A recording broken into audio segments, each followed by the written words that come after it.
Amalan menjelang pernikahan. Jika Anda tengah menyiapkan sebuah pernikahan indah yang sesuai impian, tentu ada beberapa hal atau bahkan beberapa amalan yang harus dilakoni sebelum pernikahan itu berlangsung. Pemirsa, menikah merupakan sebuah ibadah yang tidak bisa dilakukan sembarangan. Karena sebagai seorang muslim dianjurkan untuk melaksanakan pernikahan syar'i yang sesuai dengan tata cara Islami. Dan seorang wanita yang muslimah tentunya ingin memiliki imam yang baik, bukan? Oleh karena itulah, jika kita ingin memiliki suami yang baik atau istri yang baik, maka berusahalah untuk memperbaiki diri kita. Karena pasangan kita merupakan cerminan dari diri kita.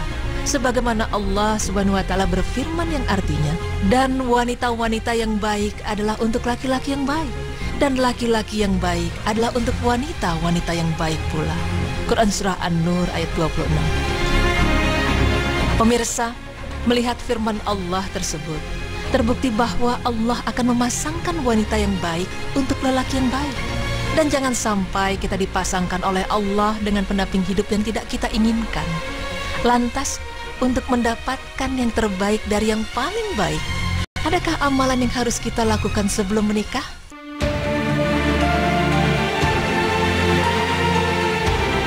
Nilai amal seorang mukmin salah satunya ditentukan dari kualitas niatnya. Jika semakin baik niatnya, maka semakin sempurna nilai amalnya. Dan niat yang sempurna ialah niat hanya karena Allah semata. Seperti tanamkan di diri Anda bahwa menikah itu merupakan sunnah Rasul, dan kita hanya mengikuti ajakan dan motivasi dari Rasulullah Sallallahu Alaihi Wasallam.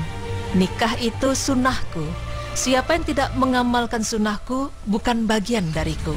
Menikahlah karena saya merasa bangga dengan banyaknya jumlah kalian di hadapan seluruh umat. Hadis riwayat Ibnu Majah 1919 dan dihasankan Al-Albani. Setelah niat kita perbaiki, langkah selanjutnya ialah kita harus memperluas ilmu pengetahuan mengenai seluk-beluk pernikahan. Mulai dari ta'aruf, pernikahan, serta memahami bagaimana hidup berkeluarga yang sesuai dengan syariat Allah Subhanahu wa Ta'ala.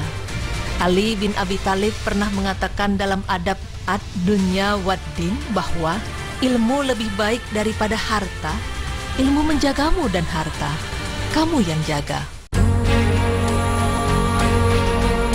Merawat fisik untuk keluarga juga tak kalah pentingnya. Jika nanti sudah berkeluarga, mempercantik diri atau merawat tubuh cukup diperlukan. Hal ini memang bukan merupakan hal yang wajib, tapi ini dapat membuat hubungan keluarga semakin harmonis. Manusia terbaik di tengah kalian adalah orang yang sikapnya paling baik kepada keluarganya. Saya orang yang sikapnya paling baik kepada keluargaku. Hadis riwayat Tirmizi 4269, Ibnu Majah 2053 dan disahihkan Al-Albani.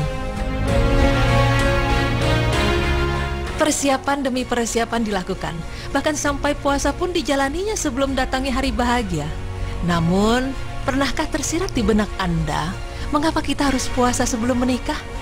Dan apakah itu memang dianjurkan dalam Islam? Orang-orang terdahulu sangat mempercayai bahwa sebelum menikah diharuskan untuk puasa mutih, supaya nanti ketika hari pernikahan tiba, muka terlihat cerah dan aura kita terpancar mempesona. Selain puasa, ada pula warisan budaya seperti tirakat dan mandi kembang yang harus dilakukan sebelum menikah. Tapi, tahukah Anda bahwa menjalankan puasa mutih, melaksanakan tirakat dan mandi kembang merupakan salah satu bentuk ibadah khusus yang tidak memiliki dalil, sehingga tidak selayaknya amalan ini diyakini sebagai bagian dari ajaran Islam. Karena itu, semua ritual ini biasanya tidak lepas dari keyakinan dan mitos. Dan seharusnya seorang muslim itu beriman kepada Allah Subhanahu wa Ta'ala dan menghindari mitos-mitos tersebut supaya tidak syirik. Pemirsa, menikah itu bukan berarti akhir dari perjalanan hidup kita, tapi justru menikah merupakan awal dari perjalanan hidup dengan orang yang baru, sehingga membuat kita ingin memiliki sebuah pernikahan yang diberkahi oleh Allah Subhanahu wa Ta'ala. Maka Rasulullah Sallallahu Alaihi Wasallam dan para sahabat telah mengajarkan amalan bagi pengantin baru. Di antaranya ialah doa pasca akad nikah. Ketika bertemu pertama kali setelah akad nikah, maka dianjurkan bagi sang suami untuk mendoakan istrinya. Caranya yaitu Ketika sudah berdua dengan suami, lalu suami meletakkan tangan kanannya di ubun-ubun istrinya, kemudian membaca 3 hal. Pertama, ucapkan basmalah, dan setelah itu ucapkan doa. Allahumma barik laha fiyya wa barik lil fiha, yang artinya, ya Allah, jadikanlah dia berkah untukku dan jadikanlah aku berkah untuknya. Kemudian lanjutkan membaca doa, Allahumma inni as'aluka khairaha wa khaira ma jabaltaha alaihi wa a'udzubika min syarriha wa min syarri ma jabaltaha alaihi, yang artinya ialah, ya Allah, aku memohon kebaikannya dan kebaikan tabiat yang ia bawa, dan aku berlindung dari kejelekannya dan kejelekan tabiat yang ia bawa. Mengenai memegang ubun-ubun istrinya, ternyata Rasulullah SAW pernah bersabda, apabila kalian menikahi seorang wanita, maka peganglah ubun-ubunnya, sebutlah nama Allah dan doakanlah memohon keberkahan, serta ucapkanlah Allahumma inni as'aluka, dan seterusnya. Hadis riwayat Bukhari Hasan. Selanjutnya ialah ada amalan ketika hendak melaksanakan malam pertama, di mana kita harus mengerjakan sholat malam pertama yang dikerjakan secara berjamaah dan berdoa, ya Allah, berikanlah keberkahan kepadaku dan istriku, serta berkahilah mereka dengan sebab aku. Ya Allah, berikanlah rezeki kepadaku lantaran mereka, dan berikanlah rezeki kepada mereka lantaran aku. Ya Allah, satukanlah antara kami berdua dalam kebaikan, dan pisahkanlah antara kami berdua dalam kebaikan.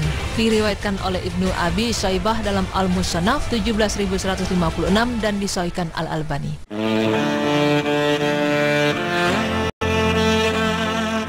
Pemirsa, amalan menjelang pernikahan itu ternyata memang seharusnya kita ketahui. Dan amalan ibadah dari orang-orang terdahulu mengenai diharuskan berpuasa, mandi kembang, dan tirakat ternyata tidak memiliki landasan dalil yang menguatkan pernyataan tersebut. Tapi semoga dengan adanya informasi ini, kita jadi bisa mengetahui dan dapat membedakan mana yang baik kita jalani dan mana yang tidak harus kita lakukan.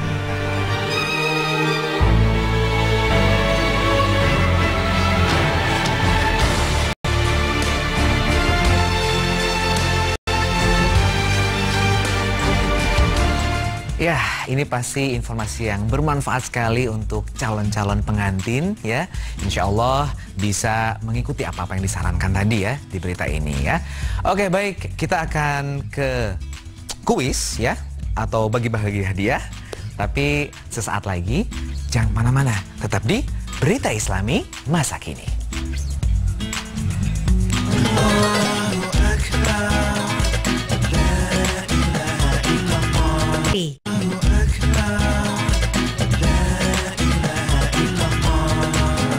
Ya, kembali bersama Berita Islami Masa Kini. Dan waktunya bagi hadiah untuk pemirsa semuanya. Sesuai dengan janji saya tadi, ayo kita tunggu penelponnya. Di mana tadi? Di Jakarta dan di luar Jabodetabek pasti udah tahu nomornya ya. Coba mana penelponnya? Ah, sudah masuk. Oke. Halo, assalamualaikum. Halo. Masa Kini. Iya, betul sekali. Dengan siapa di mana? Deka Arfanti di Bengkulu. Oh, dari Bengkulu. Wow, terima kasih sudah berpartisipasi. Pertanyaannya bisa dilihat ya di layar TV Anda. Amalan apakah yang dilakukan sebaiknya menjelang pernikahan ya? A. Mempelajari tentang struktur tanah Indonesia. Ini yang benar sih? Bener ya? Oh ya, saya nggak salah baca. Bener. A-nya itu. Kemudian B-nya mempelajari tentang seluk-beluk pernikahan. Wah, gampang banget pertanyaannya. Ayo, apa jawabannya? B. Mempelajari tentang seluk-beluk pernikahan. Iya, betul sekali ya. Amalan yang dilakukan menjelang pernikahan yaitu seluk-beluk mengenai pernikahan. Kalau apa yang dilakukan di malam pertama pernikahan itu kayaknya nggak usah diajarin ya pemirsa ya. Oke, baik. Selamat untuk pemenang. Tunggu hadiahnya dari kita. Nanti akan dibantu oleh tim Berita Islami Masa Kini. Iya, sama-sama. Terima kasih banyak ya. Baik pemirsa, beberapa berita sudah kita hadirkan untuk pemirsa semuanya dan insya Allah bermanfaat. Mohon maaf jika ada kekurangan. Saya Syarul Gunawan. undur diri dari hadapan Anda. Jangan lupa untuk terus menyaksikan berita Islam masa kini hanya di Trans TV milik kita bersama. Assalamualaikum warahmatullahi wabarakatuh.